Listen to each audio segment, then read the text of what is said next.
Hello views मो कहला स्वागत करुच्ची पीके 7894 यूट्यूब चैनल को। आज भिडियोटी बहुत गुरुत्वपूर्ण वीडियो। चर्चा रे 5 लोकसभा आसन बीजेपी बीजेडी सम्मान प्रश्न निर्धारण हेब वरिष्ठों भविष्य।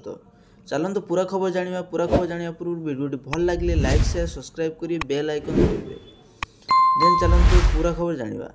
संबलपुर, पुरी, कटक, भुवनेश्वर और केन्द्रापड़ा लोकसभा आसन 2024 निर्वाचन में बीजेपी और बीजेडी सम्मान प्रश्न होइछि।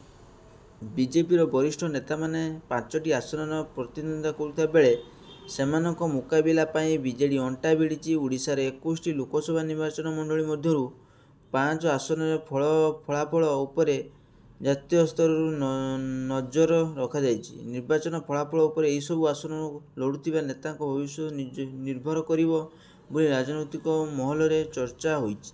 बीजेपी और बीजेडी सबुठ सम्मानजनक आसन होउछि संबलपुर लोकसभा आसन। केन्द्रमंत्री धर्मेन्द्र प्रधान प्रतिद्वंदिता करुवा बेले तांको टक्कर देवाकू बीजेडी सांगठनिक संपादक प्रणव प्रकाश दास मैदान को ओह्लाइछन्ति। उभय निज निजर प्रचार कार्यक्रम को जोरदार कर लोकों आस्थाभाजन होगाकू प्रयास जारी रखिछन्ति। धर्मेन्द्र दीर्घ वर्ष पर भोट राजनीति ओह्लाइछन्ति। बीजेपी नेतृत्व केन्द्र सरकार गुरुत्वपूर्ण विभाग में मंत्री भाव से दायित्व तुलाइछन्ति। तांको बीजेडी प्रार्थी होइछन्ति दलर सांगठनिक संपादक श्री दास।